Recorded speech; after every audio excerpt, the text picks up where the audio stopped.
everybody? Hi. Welcome. It's 10:06. I'm a little late. I apologize, but I'm here. It's episode 2 of 90 Day Fiance. The OG season aired. We're going to get into this podcast. Hello, everyone. Judy's here. Hey, Judy. Hi, everybody. Hola. ¿Cómo estás, everyone? Welcome. I'm waiting for Cara and Didi to join us. Hello, Nancy. Buckeyes in the house. Global Entertainment Media Empire. Greetings. Hi. I love your name. Waiting on the ladies to join. Hope you guys finished the episode. There was a lot to unpack here, so we gotta jump right in. There's another witch on this season. Hello from West Palm Beach. Hello. Welcome. Beautiful area. I put too much ice in here. Okay. Where are the ladies? Cara and Didi, get in here. Cara and Didi, I'll invite them. Hello, Husky Mom. I love Huskies. Beautiful dogs. So we're gonna get started in a second here. It's funny because I was just texting Didi and she said that she was ready. I don't even see Didi. So I don't know what's up with that. And I don't know where Cara is. Cara said she was ready too. I know, right? I want to go to the beach. The weather is actually really nice in Florida. Like for a change, it's actually cooling down. You know, it only cools down for like a hot second. So it is cooling down, so that's good. Oh, there you are. I don't know. Anybody know where Cara is? Tell her we're looking for her. Portuguese princess. Hey, Nikki Exotica. Hey, Nikki. Hey. Hey, how you doing? I'm good. How are you? I am doing good. So episode 2 of the OG 90 Day Fiance has aired. Hey, Judith. And Nikki Exotica is here. What's up, Nikki? I'm obsessed with you this season, so I just want to say that. So I don't know where Cara is. I sent her a message. I tried to see what was up with Cara. I haven't heard from Cara. So we might have to get started without Cara. She might be working late. I didn't get any texts or anything. So that's not good. We need Cara. I know. No, I don't know where Cara's at, but you know, we gotta get started. I waited. I'm like, Cara, where you at? We got a lot to talk about. So maybe she's on a call or something. She'll join us in a second. But this episode was wild, right? Like I felt like, where do I start? So I don't know. I might start out with Gino and Jasmine today because I really enjoyed watching Jasmine arrive in Michigan because the first thing I thought was leaving Panama, which is a beautiful, very humid place, arriving in Michigan, I knew it was going to be difficult for Jasmine, but Jasmine is a very high maintenance woman, right? So I felt like arriving in this gloomy, cold, and then she arrived in the winter time too, which made it even worse. But let's skip ahead and let's talk about her initial reaction to Gino's house. So first of all, what was your initial reaction to Gino's house? I felt like the house itself was nice, but it also could use a update, right? Like I felt like it was nice, but it looks like that's how it was when they built it, whenever that was, probably before Jasmine was born. So what was your initial reaction? Because it didn't look like she cleaned up a whole lot. How did you feel? Well, I mean, it's a cute little house, and you gotta, understand that he's been by himself in that home for a very long time. So of course it's gonna be a bachelor pad. It's not gonna have, everything that she wants because he's not used to having anyone there with him. It was a cute little house. So, okay, would you, Didi, have moved into that house the way that you running late, girlfriend. I was having connection issues. I knew it had to be something because I knew you were. I had no idea. So I'm glad you're here. We were worried. Glad you're here. It's fine. Everything's fine, guys. So same question to both of you. Would you have moved into Gino's house the way that you saw it tonight? Yeah. Did you feel like that it was clean? Did you feel like it was up to par? Do you feel like he did enough? Because he didn't flush the toilet. There's still a turd in the toilet, right? Like, do you feel like he did enough for Jasmine? Because we know how high maintenance Jasmine can be. Well, not enough for Jasmine, but enough for nothing's enough for Jasmine. No. But I mean, he could. But I mean, for him to be a bachelor, or not a bachelor, but to be in that home as long as he was by himself, I mean, it was pretty clean. I mean, from a man's standpoint, I mean, it was pretty clean. It was. I mean, he could have flushed toilet or bought a new toilet or something. I don't get people who don't flush the toilet. I It's so weird, right? Like, I don't know, like they're like a different breed, but That's like flushing the toilet right disgusting. after I use it is just something that, right? Like, I don't want to get weird, but like, what? Why would you not? Like, that's so weird. Like, why would you save it and so you can come back and see it again? That's so odd. Like, I I'm don't understand it. I'm But what? picky about my toilet. What do you think about Jasmine demanding a new bed? Because we kind of visited this on the other way with Sarper and Shekinah, and I think we both agree that Sarper should have bought a new bed. Do you feel like it's Gino's responsibility when you bring a new woman into your life, your relationship, your home? Is it customary to make sure that she's sleeping on a new bed with a new mattress? I Only if mean, the bed is falling apart like Sarper's. I mean, there's nothing wrong with Gino's bed. You know? but let's be real. How many women do we think Gino's been with? I don't think no woman was in that bed after his divorce. And actually, he said he bought the bed after the divorce. So yeah. I think it's just been his bed because Jasmine was like, what are all these stains on the sheets? Am I going to get pregnant?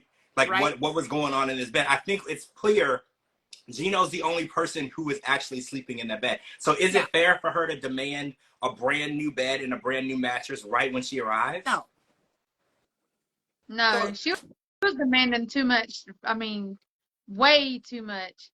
I think that the logical situation for Gino would have been for him to get a second job prior to her arrival, not him quitting his only job prior to her arrival, because I feel like this is just day one. She hadn't even been there 15 minutes and she's already asking for a new bed. She's asking for new sheets, new pillows. She's gonna go to extreme lengths to change everything about the house. She commented on the colors on the walls. She commented on how old and outdated and weird smelling it was. She's gonna want to change everything. So I feel like Gino is gonna have to go back to work, right? I don't know any other way to put it. Like, he's gonna have to go back to work to offset the spending because savings only last until you spend it. And when you have someone like Jasmine who spent $10,000, we saw in the preview, $10,000 on a butt implants. I keep wanting to call it a butt lift. She got butt implants, and that was Gino's money. He didn't even know he was making that purchase, and now she has no wedding dress. And if Gino had any balls, he would make her get married in whatever the hell she has in the suitcase, right? Like, if he had any balls, because he'd be like, I'm not going to turn around and give you another $10,000 to buy a dress after you spent it on a butt, damn, I want to call it a butt injection so bad, a butt implant. So I think that if Gino had the balls, he would say, well, you're going to get married in whatever you packed because you spent your wedding money. But we know that Gino is not packing any down there. So he's going to also give her money to purchase another dress because she knows that. And I think that that's why this relationship is so toxic, because she knows what she can get away with. And she knows that there's never going to be any consequences for her actions. She's always going to get her way. Yeah. I don't know. She's in the United States now, so let's hope Gino grows a pair of balls now. Do you feel like he can? I don't know. So, okay, we both know that Gino's got a lot of money, and we know that Jasmine has a significant amount of money also. Plus, they're still getting the TLC checks. So, I feel like they're playing that up. You know, that she's still wanting more money from him. We all know she's going to get it. I mean, and if she doesn't, she does have her own money she can spend. So that's a given. But upon her arrival, she already has a haircut. She's already, or no extensions, no wigs, whatever. She has no nails on. Like, she knows that she's not going to, she said, Gino's so cheap and everything's more expensive in America. I feel like she knows she's not going to get as much as she did when he was sending her money and not knowing what she was spending it on. That's my opinion. Why do you think that Gino has more power now that she's there? Because when she was in Panama, it seemed like he was powerless. Whatever she wanted, whatever she said went. Why do you think he's in power now? Like, it shifted to him, and now he can call the shots. Well, he grew balls in Panama. I mean, or in Panama. He grew some balls while he was there.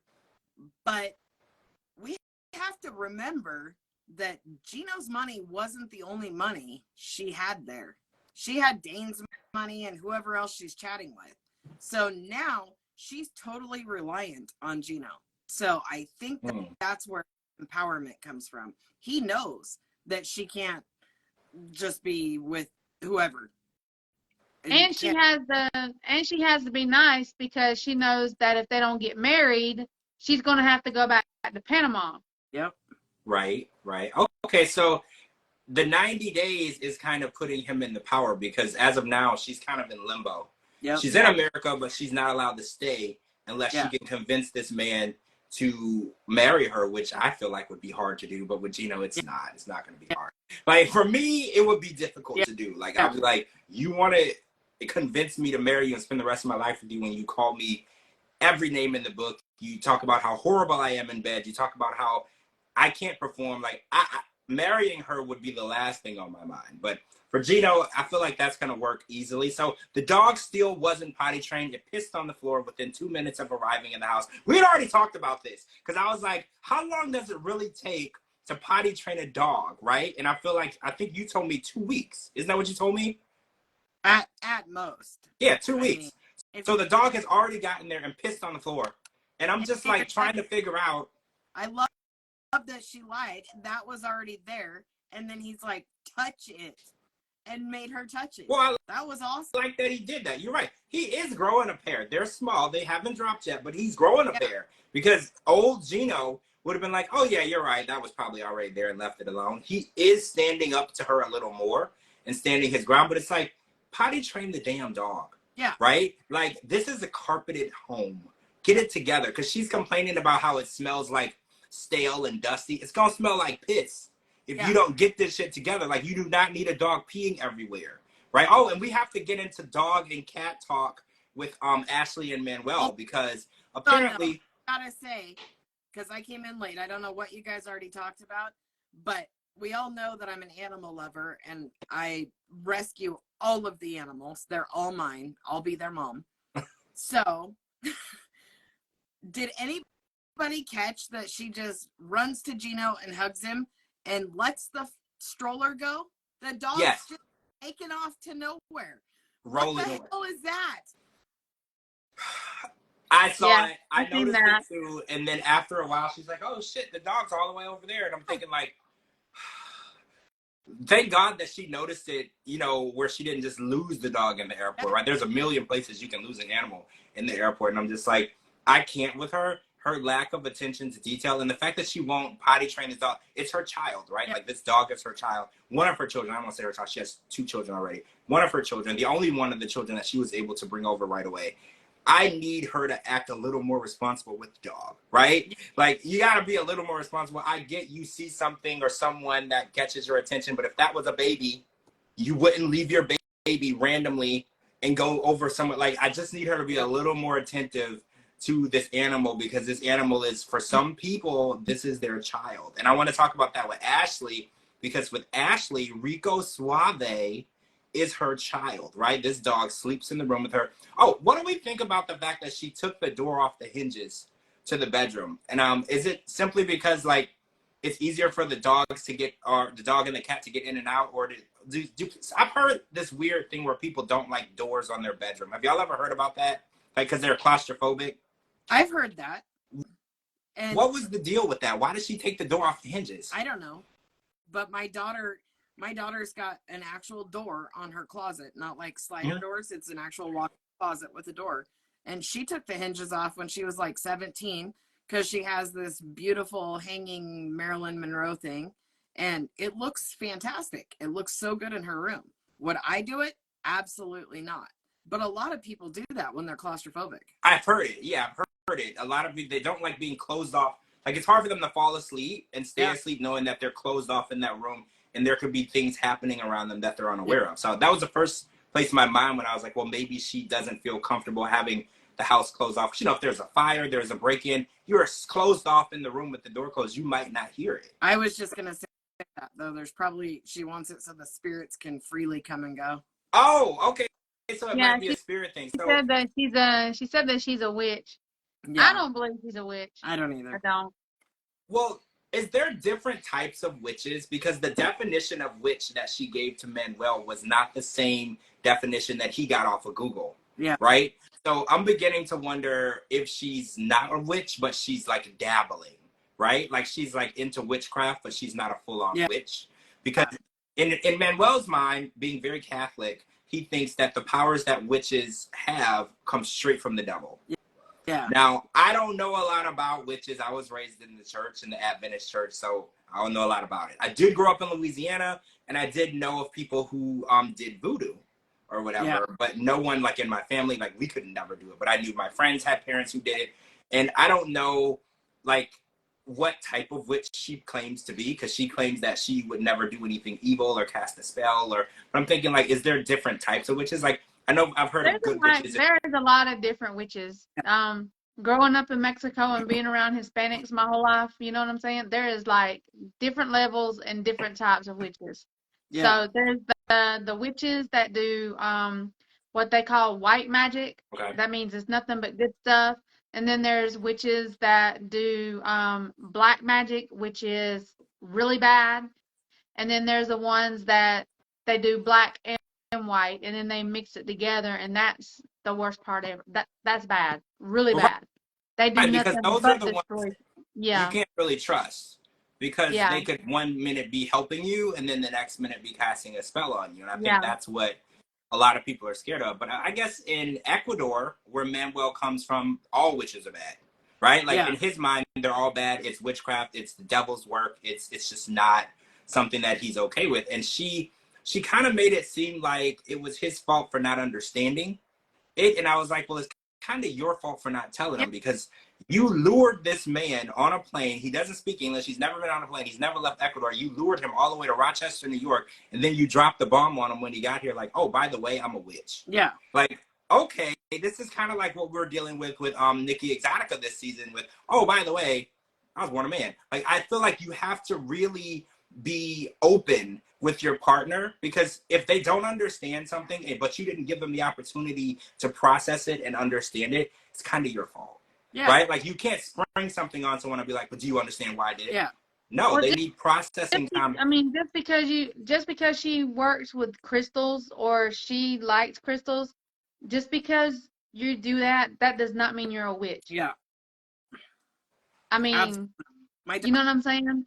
My daughter has tons of crystals. She is far from a witch. But when he said, I don't believe she's a witch because she doesn't do evil things, and she would have cast a spell on her ex and all of that stuff. And then her response outside the door was, I'm an effing witch, ho. Like, right. Who says that to their fiance? Like, just kind of like a deal with it. I'm an effing witch, deal with it. Like, I don't care how you feel. And I was like, well, you lured him here. Like, you didn't tell him the truth. And the reason why you didn't tell him the truth is because you knew he wouldn't understand. And then when he gets here and he doesn't understand, you're like, well, that's his fault for not understanding. No, it's kind of your fault for not telling him. People have the right to know and accept or not accept things. And I think a lot of times when we fear that we're not going to be accepted, we withhold the truth from people so they can't make an educated, wise decision because they don't have all the information. And it's like, if you keep pertinent information from people and then try to get them to make a decision based on that lack of information, they're not really making a real decision. That's why a lot of times it blows up in people's face. They're like, oh, well, you said you love me. They're like, well, I do love you if I knew everything about you. I loved what I knew about you. There were other things that I didn't know about you that you never thought to tell me. And now my feelings might change because I feel like, one, I don't know you at all. And two, I feel like you only tell me information that you want me to know. Yeah. Like, if you want to get married, you want to get to know me, you should give me all of the information, set it out on the table, take it or leave it. You know, both sides. You know, everybody, you should never learn about something from someone when you've packed up and moved across the country on a visa that expires the next day, and now you're being like stumbled onto information that you weren't aware of. And it's like unfair. And then you're like forced to be like, well, don't you understand? I'm not a bad person. You know I'm not a bad person. Like, yeah, I do, but it kind of makes you look like a bad person by tricking me, though. You know, like that's something that a witch would do. A witch would tell me one thing to lure me somewhere and then tell me something else. That's kind of what a witch would do, right? Yeah. And this chick says, like, almost like she doesn't know the meaning of English. The way she says, she gets to the airport, she says, I'm tweaking right now. I haven't seen them in 6 to 7 hours. or heard from him in 6 to 7 hours. First of all, are you tweaking? Do you know what tweaking means? Like, why do you say that? Second of all, you haven't talked to him in 6 to 7 hours because he's on a freaking plane going across the world. It's not a 10-minute flight. Then she says shit like, am I having a legit panic attack? Have you never had a panic attack? If you've never had a panic attack, then obviously this is a panic attack if this is something you've never felt. Are you being dramatic? Obviously you're being dramatic because there's cameras there. The shit she says, just like she said with her dog. Oh, my dog's got to be with me. He's been with me through tons of partners. Girl, do you know how that sounds? Yeah, Like, that sounded like that sounded really bad. Really bad. He said sounded bad. I was like, I want to root for this girl, but man, I can't even, I'm having a hard time.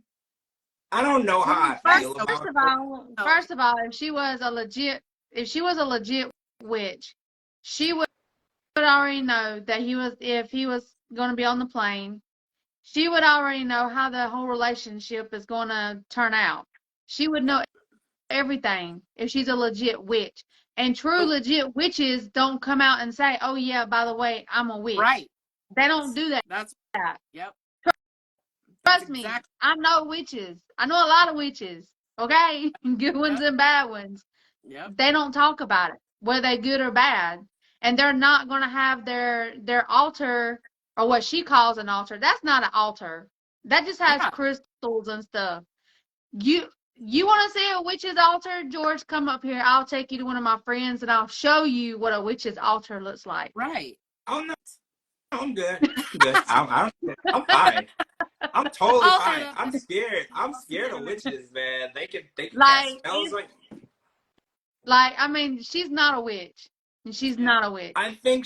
I mean, and she's not a witch. I think she dabbles, in witchcraft, or she's intrigued by it. I don't think that she's a full-on witch. That's it. She's intrigued by it. You hit the nail on the head. I feel that way. I feel like she's intrigued by it, and she prematurely inserted herself into a lifestyle that she's not fully in. I think that's also why she had such a hard time explaining it to him. Yeah. Because I don't feel like she really knows what she's doing. Because she gave him a definition and he looked it up and he's like, that's not what it is. But I think it's because she's intrigued by something and she read about it, and certain things about it she liked, and she adopted those things. Yes. She didn't adopt it for what it is. She's like, oh, well, I do really like this and this and this, but I don't like these things, but I'm going to still be a witch. I just won't practice all of it. And I feel like that's where she's at. You hit the nail on the head with all of that. So what do you guys feel about him getting here and he doesn't know any English? Because it's been 10 years. I mean, she knows Spanish, or she knows his language, but isn't it strange that people can be together for so long and they don't both equally work to communicate with each other? Because we were watching this with David and Sheila. It took Sheila quite a while. It actually took a younger girl named Amy to get the fire under her to start communicating better with her man. But I was like, 10 years, you could learn a few sentences and some keywords, right? He knows none. Like, what is that? Yeah, it's weird to me. Just like Johan. Yeah, very weird. Very weird. Well, we were talking about Johan, though, and you guys think that he can understand a lot more than he puts on. He can understand and talk more than what he puts on. He's just I don't think Manuel can speak any English at all. I don't either. I don't think Johan can either. I think Johan can understand it because he's had to listen to her nonstop freaking running mouth. Like, he can understand it. I don't think Manuel can understand it. So he doesn't like animals in the bed. And I don't know, like, how do you guys, I know, well, I'm not going to ask Cara this question, it would be stupid of me. But Didi, how do you feel about animals sleeping in the bed with you? I can't be around animals at all. Wait, no animals at all? So wait, are you any kind of animal that's got any kind of fur, like, which is like a dog, cat, bird, horse, cow, goat, anything that has fur, I cannot be around it. The only thing I can be around is maybe a goldfish or something. What? Okay. For me, I get really sick. Yeah. For me, I'd let my dog or my goat borrow my car if they needed to. Like, fine. They're my So- family. Absolutely. If somebody came into my house and said, your animals can't be on our bed, I would say, this is not our bed. This is my animal's bed. Right. And we can sleep on the couch together.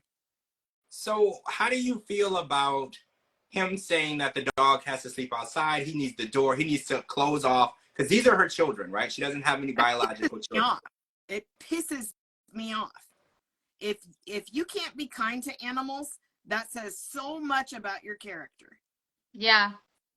But Dee Dee, I know for you, it's like a health situation, though. Yeah. How would you have reacted the same way? Would you have said, if we're going to be sleeping in the same bed, the animals can't be in the same room? Or would you have, like, what kind of compromise is there, or is there any? There's a difference between people that don't like animals and animals will actually kill Dee Dee. There's a huge difference. If she said, yeah, I mean, I would be like, look, I have I'm very highly allergic to animals. If you want to be in the same room with me, then we've got to compromise. We got to meet in the middle somewhere. and that at that point, it would be like, okay, I'll meet you here, but I'm not getting rid of my animals. But I would never ask anybody to get rid of their animals. I would never do that. But I Okay. respect the fact that that would kill you. So I'm going to tell you up front, I have a shitload of animals. I'm not just going to spring it on you when you get here and be like, oh, surprise, something I forgot to tell you. I do think that he knew about the dog, like, throughout their relationship. So it was interesting. I think that he didn't realize, like, she didn't have a door and there wasn't boundaries with the animals. I think that's what hit him. But I feel like, have you noticed that within minutes of arriving at a new place, people are already, like, trying to make up new rules in other people's homes? Yeah. Like, that is, like, a really big theme on the show, and especially this season. Like, within a couple minutes of arriving, they're like, let's get a new bed, let's rearrange your house, let's kick your kids out. Yeah. Like, there's like this rearranging of the person's life, and it's like, yes, you left your home country, you compromised a lot, but you don't get to come and turn their world completely upside down just based on your likes and wants. There's no medical reason why Manuel can't be around the dog. And Chris he did look cozy with the dog. He definitely was fine with the dog. He wasn't sneezing, his eyes didn't turn red, he didn't go into shock. He was fine with it. It's just a want. He doesn't want. He actually said out loud, I don't like cats. Yeah, he did. Well, see, black cats in with the Hispanics, they are bad luck. Like, they don't want. But wait. I thought that just went for strays, not like pets. No. Black cats, period. They don't like black cats because it's bad luck. Yeah.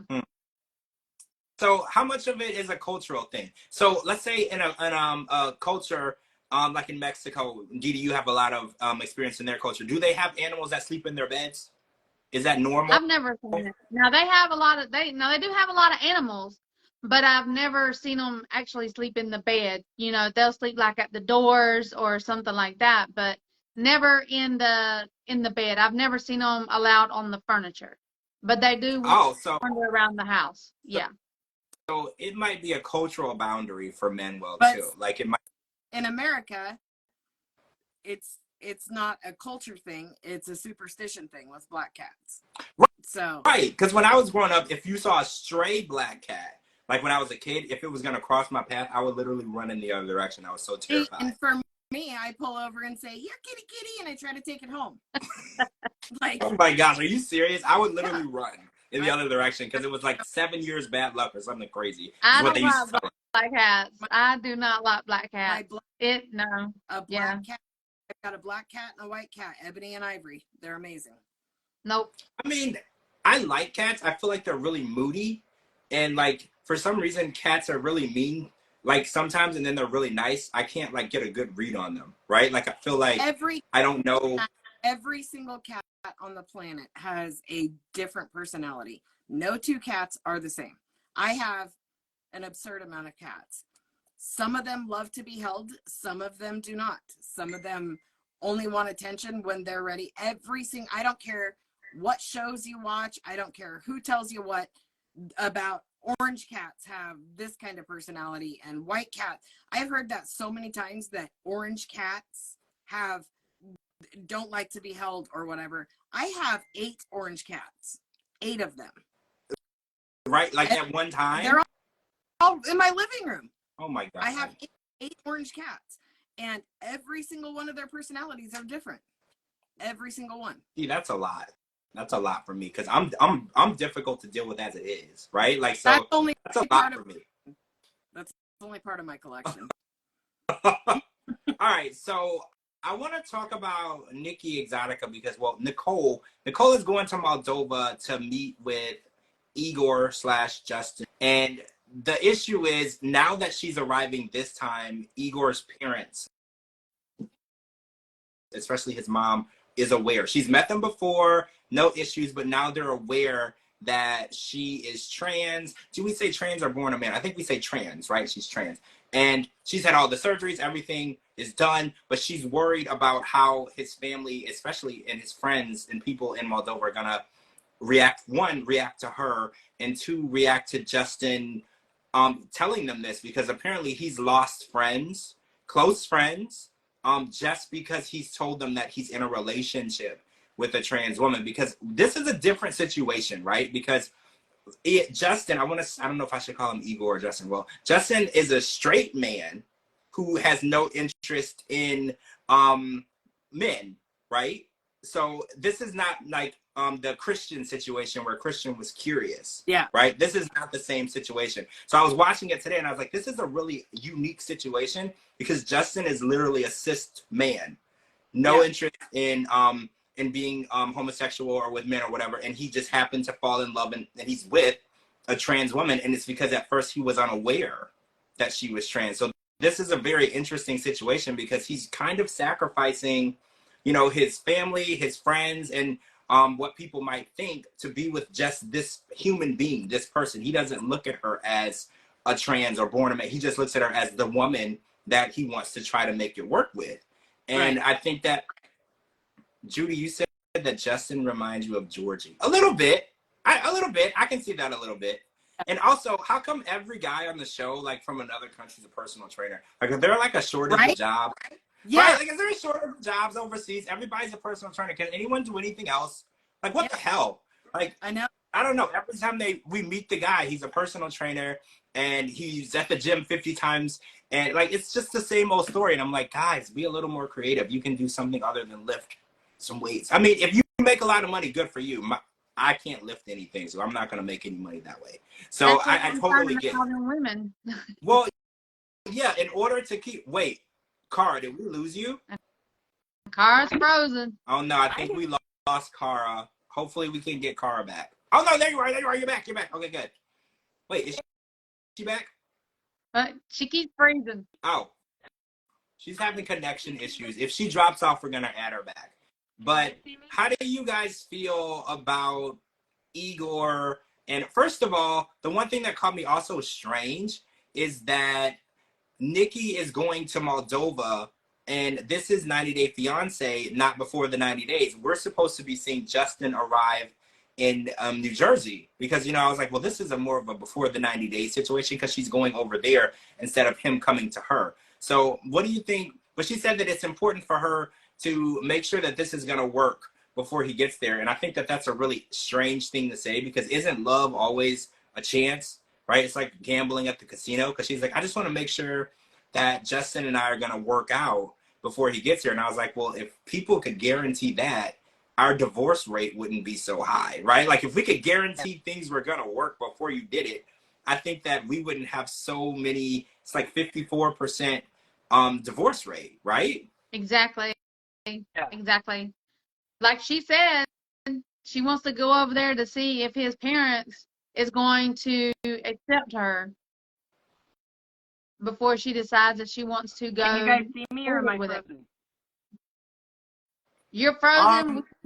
We hear you a little bit, you, but you're frozen. But you're frozen. Yeah, we can hear you though. I wonder what's going on with her connection. It might be weather or something. But is it really important if his parents accept the relationship? Like, Didi, how would you feel? Like, is it important for your parents to accept your relationship, or do you think that if you both are happy, you would just do what you want to do. I think if we're happy, it doesn't matter in the end because we're the one that's got to live with each other. Well, right. I don't understand Right. why it's so important for Nikki to get his parents' approval, even though she kind of already had it, you know. But I do think it's important that she does go face to face to come clean about, you know, what she told their son in the beginning, because he was, I don't want to say like tricked, but maybe deceived. Oh, we're gonna have to. Dee car's gone, so we're gonna have to. Hopefully, she'll join back. Hopefully, she'll get her connection fixed.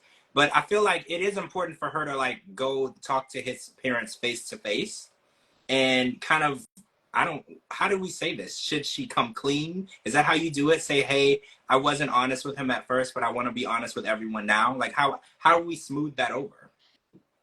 Yeah, I think that maybe that's another reason why she wants to go over there is to face his family. You know, because she was not honest with him in the beginning.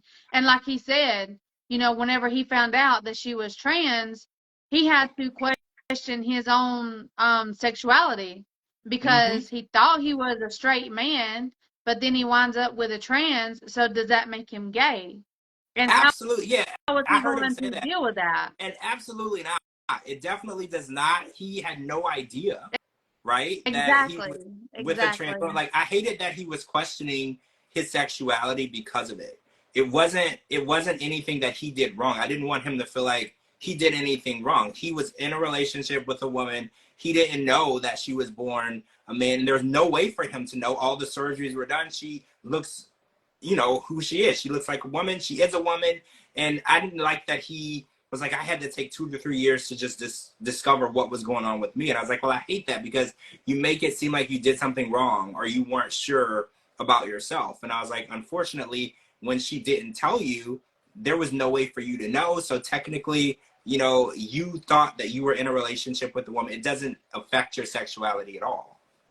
Exactly. I mean, I have to be on Justin's side with this one. You know, if you're a trans woman or trans man, whichever one, you need to let whoever you're interested in, you need to let them know up front because it can mess with their thoughts. You know what I'm saying? So it's I have to defend Justin on this one. Yeah, you're back. We can hear you. Yeah. Am I back?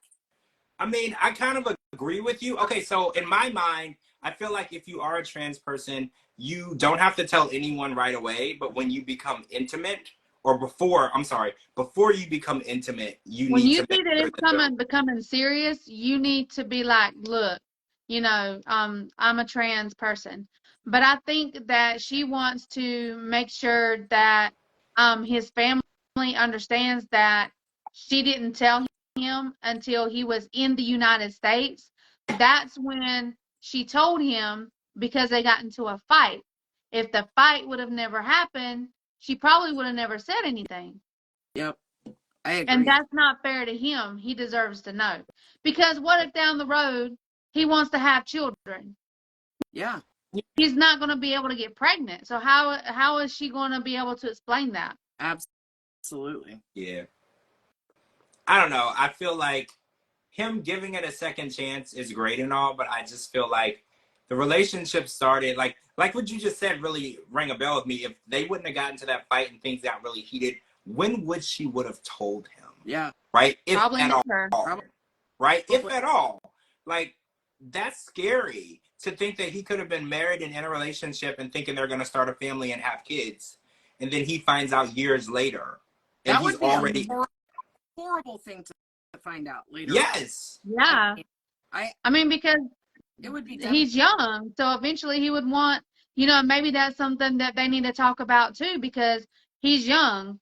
And from what we understand, you know, the Moldovans, they have to have children for them to carry on the family name. Exactly. So if he marries Nikki, how are they supposed to have children other than by adoption or a surrogacy? Yeah. Will his family accept that?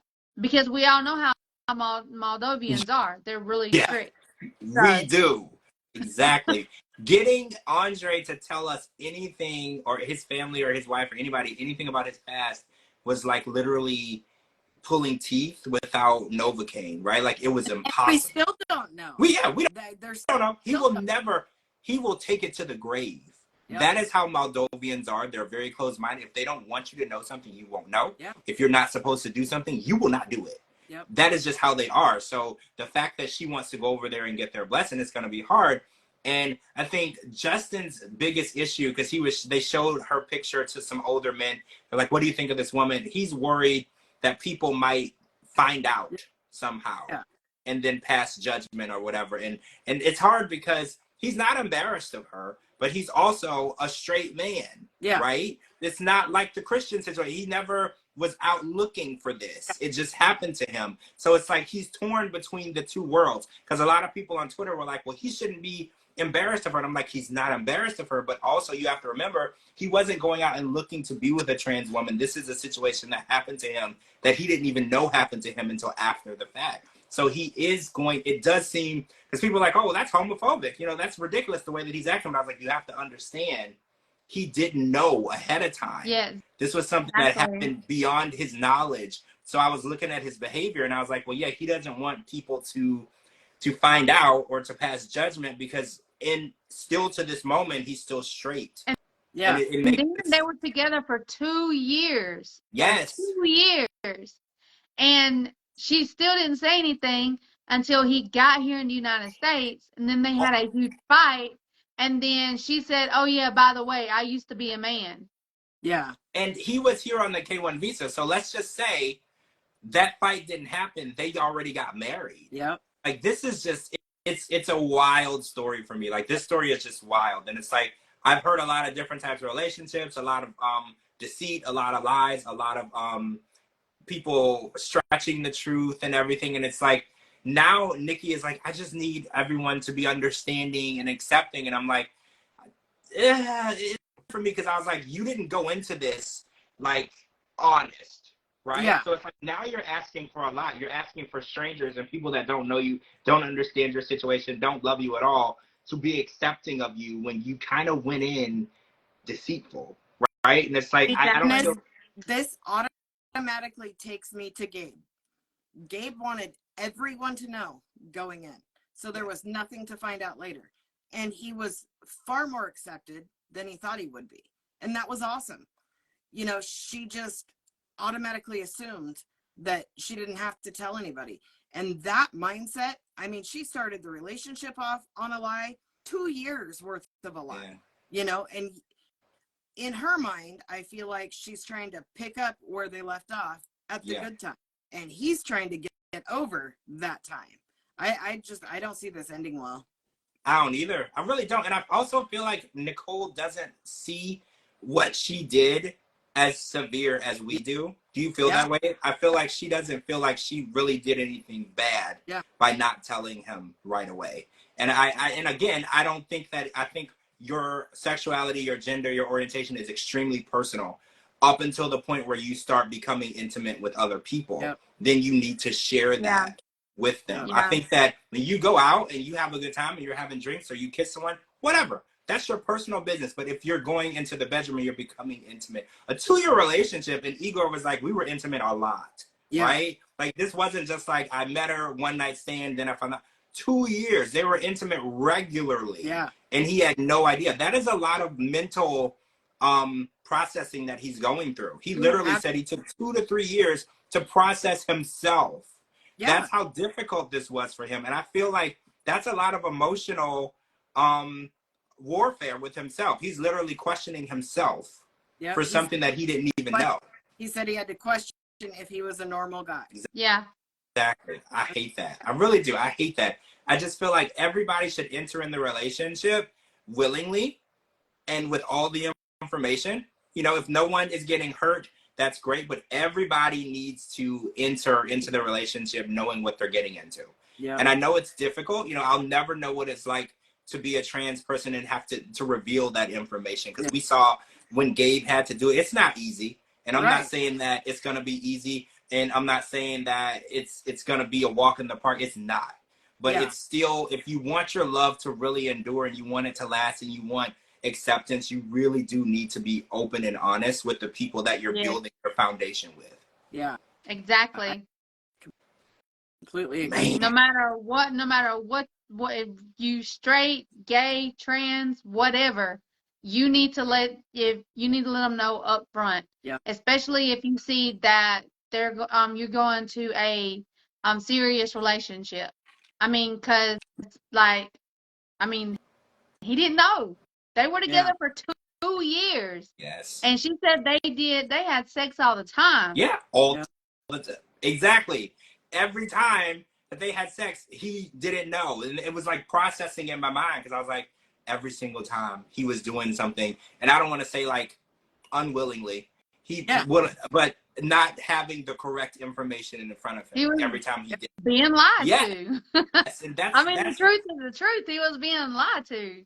So it's just it's mind-boggling to me that he's even still talking to Nikki, right? Like, it's mind-boggling to me. So there has to be some sort of love, because not only is he still talking to her, because he said that they started talking again, sending like memes and jokes, and then they started talking more intimately. Then things got serious again. He's like, well, I'm going to try this again. I'm wiser. I'm more open-minded. And I was like, there has to be something there, because this type of situation, most people would block that person and never talk about it. Yeah. Right? So the fact that he's even opening a door or a window at this point to try to make something work. He's told his mom, right? Like, he's told his friends, and he's lost friends over. So there has to be something there. Yeah. It's just really interesting to me that they waited so long to try again, right? Yeah. Like, the timeline is weird to me too, though. What do you think the definition behind the timeline is? I don't know. It's all weird to me. None of it makes sense. Yeah, the whole right? It's weird. I don't know. It's just really interesting to me because they've known each other for a decade, right? Yeah. And it's like, for years they didn't talk, and then they started talking a little bit, and then all of a sudden they're like, let's try again. Like, it's interesting to me. And Igor's 36 years old now, and this is back when he was like 18, 19 years old when it started, right? That's what I'm saying, though. It's like she wants to pick up right where they left off in the good part of the relationship before he found out that she used to be a man. That's where she wants to pick up, and she thinks that's happening. And he's still, all these years later, he's still trying to process that. They need to process it together. And I think until Nikki hears the way it affected Igor, she's never going to understand why he packed up his stuff and left the first time. Yeah. Like, she looked at it and, oh, he was just mad because he found that out. It's fine. No, you need to get him to explain to you emotionally what he was going through. Right. Because I feel like there's a big disconnect of communication between the two of them. She doesn't really know how it affected him emotionally, because we have to remember, Nikki has had a lot of struggles in her life as it is. So it's sometimes when you've been through so much, it's difficult for you to physically see and understand other people's struggle, because your life has been so hard and you've had so many of your own struggles. Sometimes you look at other people's struggles as insignificant compared to what you went through.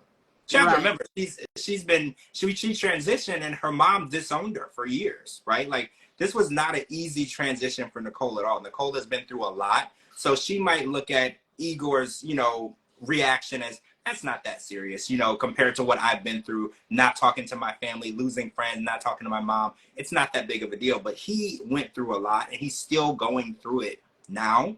And I feel like Nikki's not fully understanding the full picture of what that secret she got from him, what it did to him, and how it's still affecting him to this day. And maybe if they could sit down with like maybe a counselor so they can help him open up, because Moldovan men, they don't want to open up about nothing, right? Like, getting them to talk about feelings is also like pulling teeth with no Novocaine. It's like, it's really, really difficult. Nobody wants to have that conversation. But until he's ready to express to her what she did, why it hurt him, and maybe she could apologize so they can move forward, I don't see how this is going to work.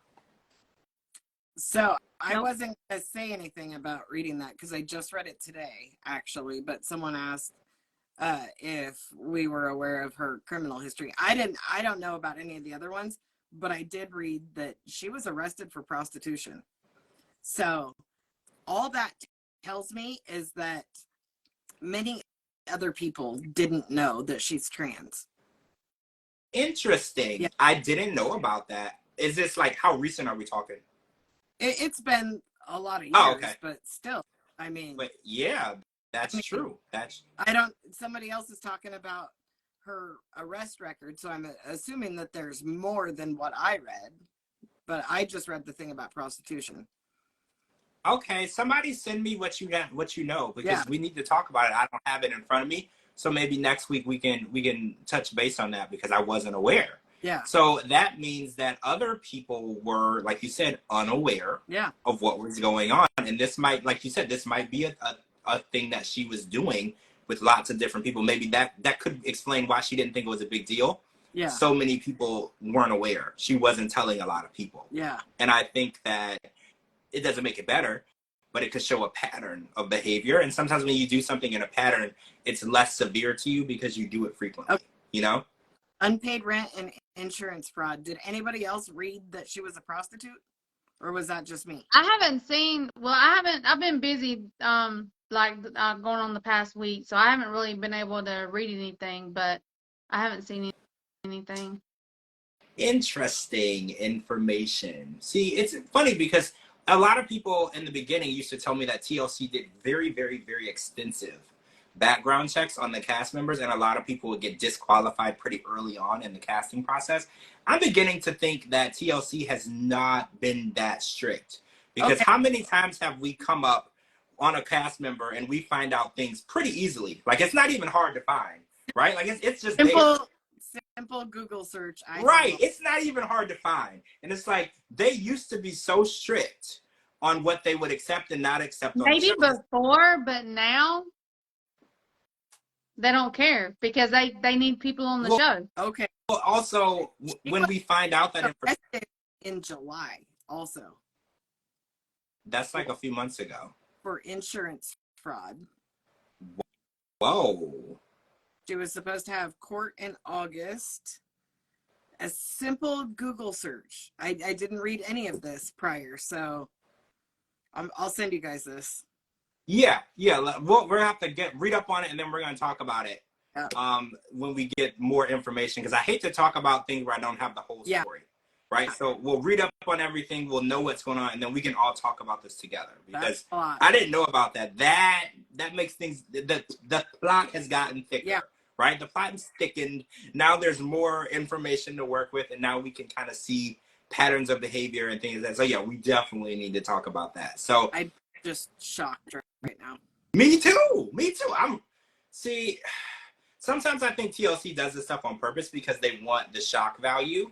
So when they cast the person, they know that we're going to find these things out and that shock value, and it's going to get us more interested. Yeah. Because at first they used to try to shelter it. Like, if they had something there, they didn't want to cast the person, or it had to be like really, really old or sealed. But now I think they look at it as, well, look, this is pretty easy to find. If we cast this person, look at all of the articles and all of the buzz we're going to have by having this person on the show now. Because a lot of people feed off of that drama. They want to know, they want to feed into it. Well, it's double drama. We get the drama from the show, then we get the drama from real life, and it's just coming from both directions, right? Well, we also know that she was nixed from Botched. That she was She filmed it, and then they didn't use it, right? Yeah. Isn't that what happened? Yeah, because she was hard to work with. Whoa. Well, we know that she is a pretty sought after performer. Like, she performs at really big Pride Fest events. Like, she's a very sought after performer. So I know that I think on Instagram she has like almost 1.5 million followers. Yeah, so she is a very big known performer in the LGBTQ community, especially for, like, she said that she's performed at Pride Fest with like hundreds of thousands of people. Like, she's a big name sought after person. So I think that is also, because you know what, we had just talked about this recently where everybody on the show is either a model or an influencer or a reality star, and I was like, what happened to just the normal everyday people who were in a relationship with somebody from overseas? Like, where did that go? Before, when it first started, it was just normal people. Yeah, they started an Instagram whenever their season started because they weren't even on it. That's how normal they were. And now we get people starting the show with 150 to 1 million followers prior to the show. And it's like making you question everything. You're like, so is this even real? Because you're already a star. Yeah. And now you're on national TV. Is this even real? Right? Like it makes you wonder what's going on. Yeah. So I want to talk about Rob and Sophie, because Sophie arrived in the United States at LAX.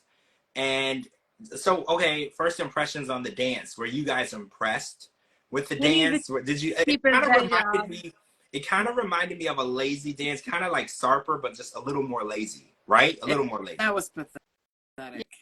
It was almost embarrassing. His day job for real. It was almost embarrassing. I tweeted this. I was like, I don't have a vagina, but I assume if I did, this is what it feels like for it to be dried up. So I was just like, I can't imagine that Sophie is like, oh yeah, right? Like I can't imagine. Like I don't have one, but I'm pretty sure that's not what women want to see at the airport after a 12-hour flight, right? That is not exactly what they're interested in. And then proposing to her in that like dollar store version of a proposal when he knows that she wants a Disney princess proposal. And I was like, he's doing everything wrong, right? Like he's doing literally everything wrong. I can't imagine why she flew all the way across the world from her penthouse apartment to live in this dude's roach motel. Like I'm super confused. I am too. I absolutely am too. This is going to end very badly. It has to, right? It has to. Yeah. Like, why does he think proposing to her outside of an airport is a fantasy Disney or Disney fantasy, whatever, however the heck he said it, proposal?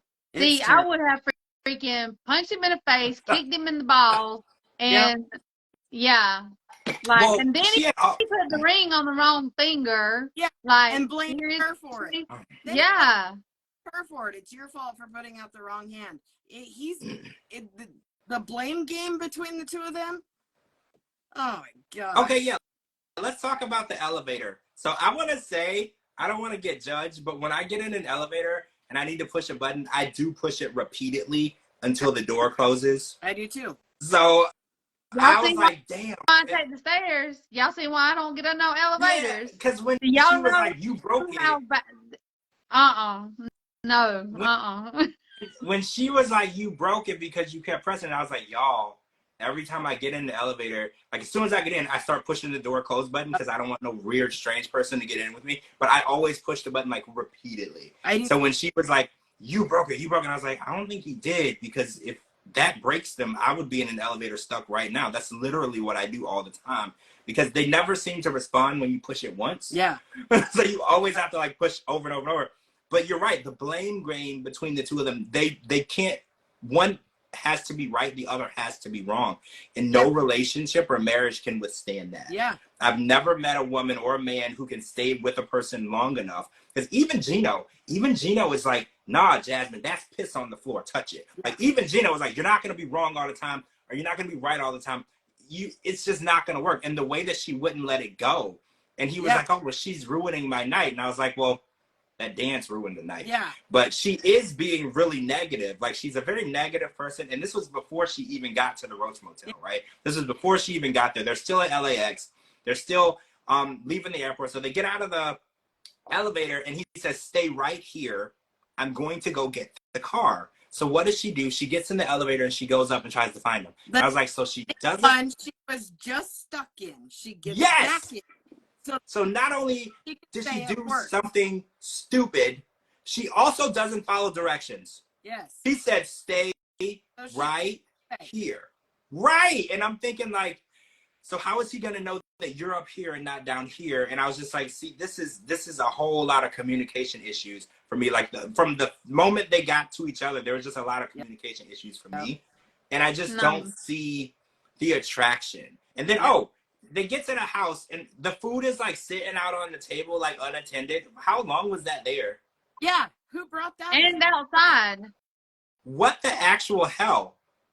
Where did that even come from? Because he doesn't have chairs in his studio? He said that he doesn't have a table and chairs or a couch. So he puts because he said that.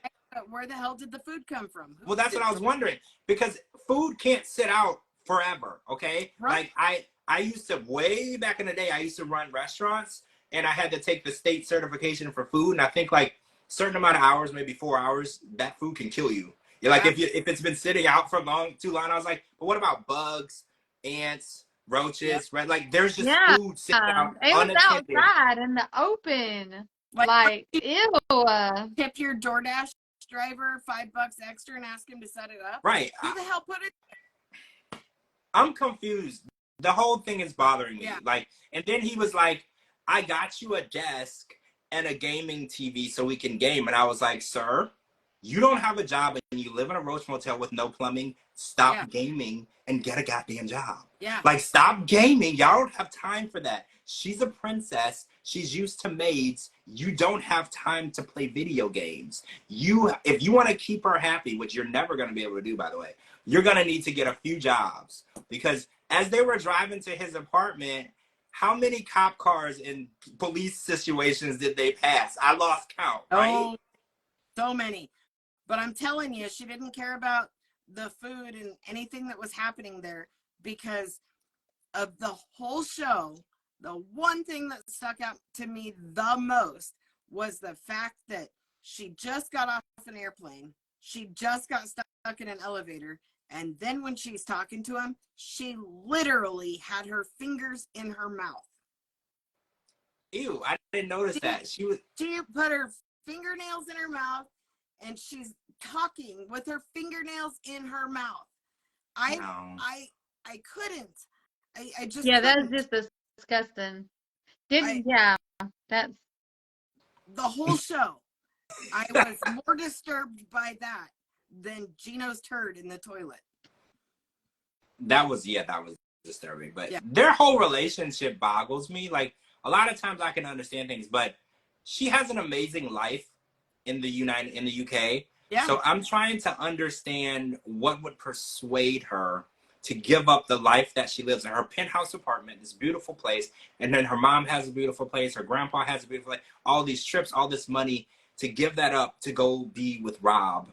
I'm just trying to follow the logic, because Rob doesn't have $1 million. You know, we know Jasmine, we know what's going on. Rob doesn't have $1 million.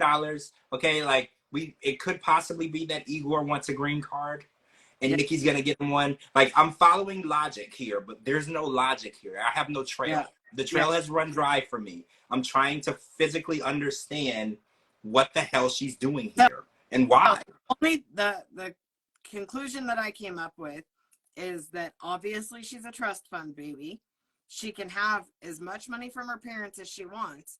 She just needs the ticket to LA because she's 23. So just get me there and I'll take it from there. I'll be an actress. I'll be an Instagram influencer. I'll be a blah, blah, blah.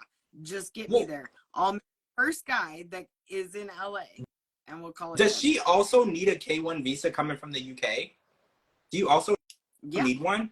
Oh, okay. So she can move here and just, because I know the UK is very friendly with borders with the US. So I wasn't 100% sure if she could just move over here on her own. Yeah.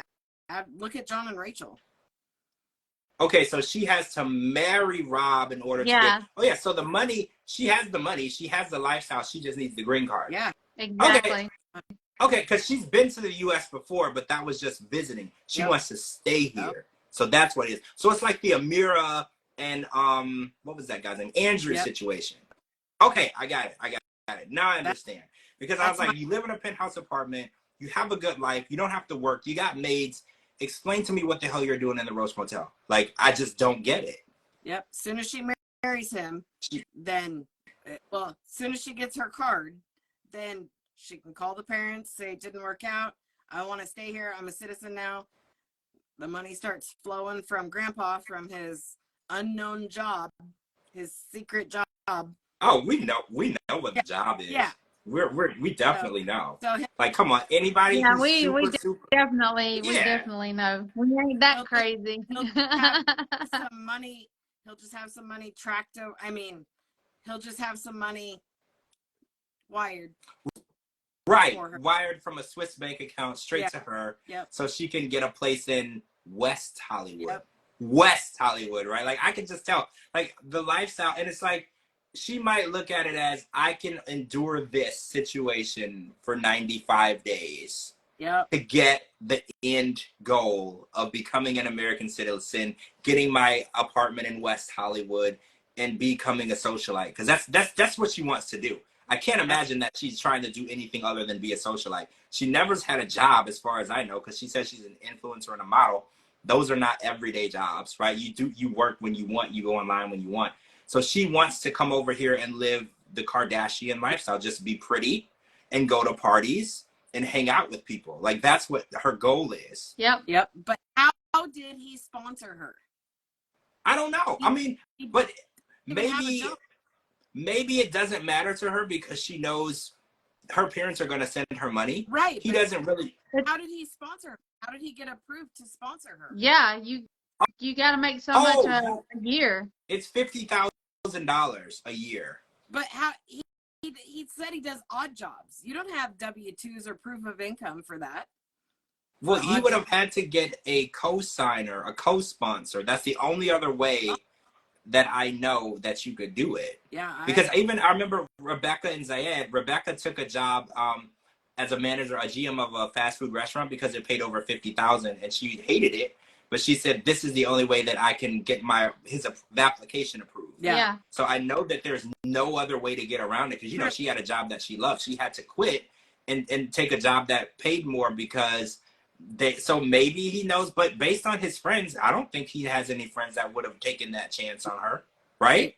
Yeah. What if the co-sponsor has to live in the U.S., so it can't, unless she knows somebody here that maybe she got to sign off. But if that was the case, why didn't she just marry that person? Right. Yeah. I don't know. I don't know. It just, I'm trying to make sense. This is another story that just isn't adding up. Yep. I mean, so far we've got 2 stories this season that ain't even adding up. The math doesn't add to any actual numbers, right? It makes no sense. Oh, Portuguese Princess says maybe when he applied, he made $50K. Possibly. But maybe he had a job at the date of application because she's already here. She's approved. Because I don't think that after you're approved, they really check your wages again, right? I think once they get here, that's just on you. If you don't got the money, that's your problem. You just have to show that you had the income at the time of application in order for it to be processed. So he never said that he had a regular job, but he never said he didn't. Yeah. He just said that he doesn't do anything right now but odd jobs. Yeah. But also, how do you live in California just doing odd jobs? It's so expensive there. I know. Like, how do you manage to make rent every month when you don't know what your income is going to be? Yep. That's probably why I don't know. he lives in a roach-infested apartment. Yeah. But in California, that's probably $1,000 a month. Yeah, in California, that's still expensive. Like, this whole story. Yeah, I know. They really got me scratching the hotel that I stayed at when I was out in California, it was like almost $3,000 a week. Yeah. Mm-hmm. That's crazy. Yeah, I mean, but that's probably in a place where you won't get shot. Yeah. But but still, right? I mean, he's in Inglewood, and even Sophie was like, look, we watch hood movies all the time, and they're always set in Inglewood. And he's like, stop watching movies. And I'm like, you can't always assume things in movies are true either, because if you watch any Tyler Perry movie, you assume that all Black people live in mansions and are lawyers and doctors. Yep. That would be an amazing world, but we're not. Like, we're not. You can't just believe everything you see in the movie. Some things are very, very exaggerated. Being in America and watching a movie filmed in America are like 2 different planets. Yeah. Like, it's a whole nother universe. So I think that Inglewood has its reputation, because even I know about Inglewood, right? Like, I know I was in California, in LA, and I remember I took a few wrong turns. I got lost, and I ended up in an area where I was convinced I wouldn't get out alive, right? Like, there's some, right? Okay, so you know exactly what I mean. Yep. I took a couple wrong turns from the GPS, and I was just looking for the quickest way back to safety because I didn't think I was going to make it out alive. When we turned the corner and there were bars on all of the windows with barbed wire fence around the chain link, I was like, shit, turn right and just keep driving. We took the wrong turn, right? Like, we are not anywhere near Hollywood Boulevard. We're definitely not by Sunset. This is the wrong way, right? So it has a reputation, and it's interesting because everyone who wants to move here, because I remember Yara said it, everybody, they're like, I want to move to California. Even Jasmine, they don't know what California is really like. Right. They watch TV. They watch the Kardashians. They watch a movie. They don't know that California has a displaced homeless situation. They have quite a bit of increase in crime. There's way more bad areas than good. And then the good and bad areas are now blurred. Yep. You don't really know anymore what's a good and bad area because it changes while you're there. like they don't know what they're getting themselves into. It's really bad over there. Whenever I went over there, I went on a tour, and just to get from where I was at down to where all the famous people live, it is like you see cops under the bridges, you see beds, you see because people legit live under bridges. They have their beds there, they have their little tents there. Even on the what do you call it? The one with the stars? What do you call it in English? That thingamajigger? Oh, Hollywood Boulevard. Yeah, Hollywood Boulevard. Yeah. I mean, you even see homeless people all up and down that sidewalk. Well, I was on Hollywood Boulevard, and you're right. There are homeless people everywhere because there are people asking me for money, but the street itself smelled like urine. Yeah. And I was like, really bad. I said to people out to clean them all the time because it's so bad. Because I was like, this is not what I saw on TV. Yeah. Like when I was walking through the street, and I was like, and every time I walked on something that was wet, I was so scared. I was like, what did I just step in? Like, this is not. I was like, such a bait and switch, right? You watch your movie, you see TV, you see the glitz and the glamour, and then you get there, and it's so different. It's like, whoa, this is not what I signed up for. This is not anything like it. And it's like they show you the pictures of Hollywood Boulevard, and then there's sections of it that they never show you pictures of, because that's where the homeless people are sleeping, and that's where it smells like urine, and that's where there's trash everywhere. It's like the same street, and it's like it's they don't know what they're getting themselves into. They think that Hollywood is this perfect place. There is literally no perfect place in this whole country. They got to stop thinking that there's no perfect place in this whole country. Yep, absolutely. Oh wait, this person says I would live in California before Florida. Hands down, per capita, it has a lower crime rate than a lot of North America. I mean, yeah, California is like the second largest state, right? Isn't it? So per capita, there's just so many more people there. So the more people you have, the lower the crime rate seems. Yeah. Because there's less people. Because the lower your number of population, the higher the crime rate is because there's less people. So the higher the number of the population, the lower the crime rate seems because there's just more people per capita, because it's per 100 people, right? So yeah, when there's so many people, millions and millions, I think in LA alone, probably over 10 million people, right? So I think in the whole state of Ohio where I used to live, there's 7 million people in the whole state. Yeah. Right?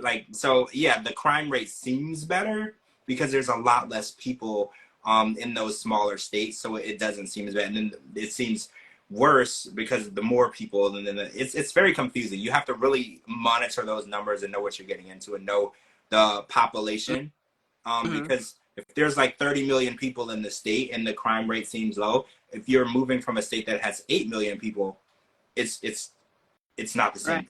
Well, it's hard to explain, but it's not the same. I would hands down live in Florida before I'd live in California. Really?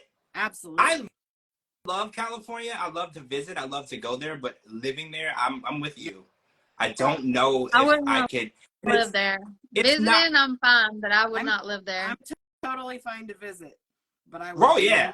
I love Florida. I'm gonna be in California in December. I love it. I'm always there. I freaking love it. But living there, and it's not just crime or stuff like that. It's just a whole bunch of stuff. Yep. It's factors together that are just, the traffic is crazy. I remember the last time I was there, I would leave at 10 o'clock at night and there was bumper to bumper traffic. I leave at 10 o'clock in the morning, there was bumper to bumper traffic. I leave at 6 p.m., there was bumper to bumper traffic. I leave at 6 a.m., there's bumper to bumper traffic. I couldn't get anywhere. And then going to LAX is basically climbing Mount Everest. It's literally impossible. There's just so many factors for me that just keep me from moving there. I love it. I go as much as I can. I can't make that my residence. I just can't. Last time that I flew to Vegas, I paid $300 extra for my flight to not have a layover in LA.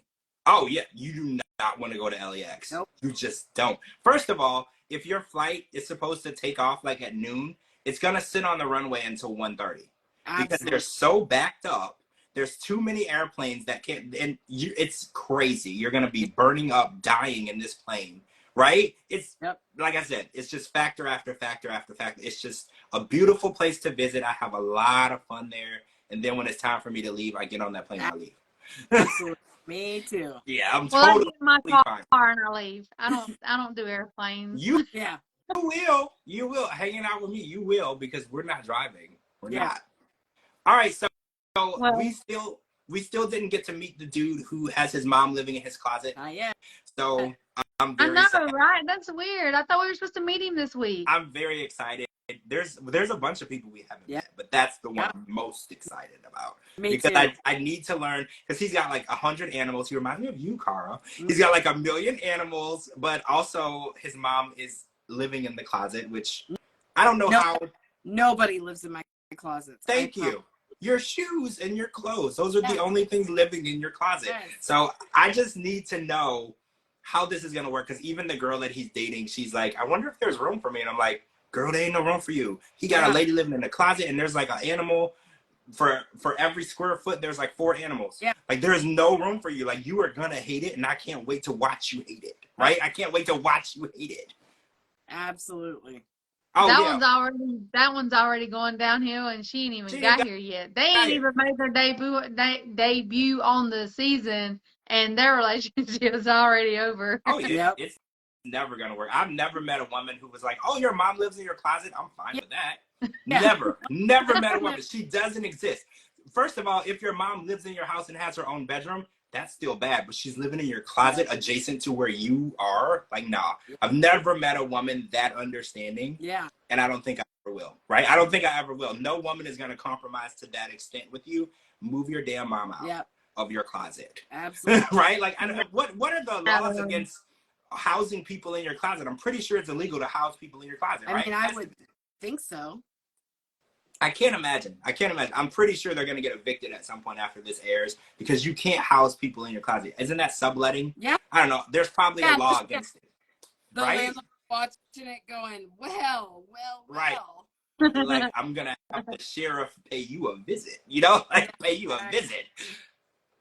Oh, that's funny. Portuguese Princess says mom probably pays half the rent. Mom probably pays if not all the rent. All the rent. She probably pays all the bills. Mom pays it all. Exactly. Yeah. All right, guys, we're gonna wrap up tonight. We're gonna be back tomorrow for The Other Way. And then Tuesday we'll be here for The Last Resort. So thanks for joining us. Luckily we got Cara back because we had some technical difficulties, because you know the weather and the connection has been our enemy lately. So we have you back. I'm so glad. Make sure you're following my co-hosts Cara and Didi. They're tagged in this video. Make sure you're tuning in tomorrow night to watch The Other Way podcast with us, and then Tuesday we'll be back for The Last Resort, and then in less than a month, right after the end of The Last Resort, we're going to jump in with The Family Chantel, the final chapter. There's 6 episodes. We're going to break down the divorce of Chantel and Pedro, and it gets pretty ugly, and you know how we feel about that. Get your popcorn. You know how we feel about that. I'm super excited to see Scott beat Pedro's ass. Fingers crossed. There's going to be a nice little MMA fight in there between Scott and Pedro, and we'll probably see Nicole trying to break it up but can't. Yeah. So this will be fun, right? This is definitely something we've been waiting on. It's the final chapter. We probably won't be seeing Pedro and Nicole and his mom anymore. I don't think anybody has an issue with that. Yeah. Right? So it's all coming together. Right? All right, guys. So make sure you're following me on all social media platforms at George Mossey, GeorgeMossey.com. Anywhere you get your podcast, type in The George Mossey Show. Thank you for joining us again and staying up late with us. It's kind of late on our coast, not Cara's. And we'll talk to you guys tomorrow night for The Other Way. See you tomorrow. Bye. Bye. See you tomorrow.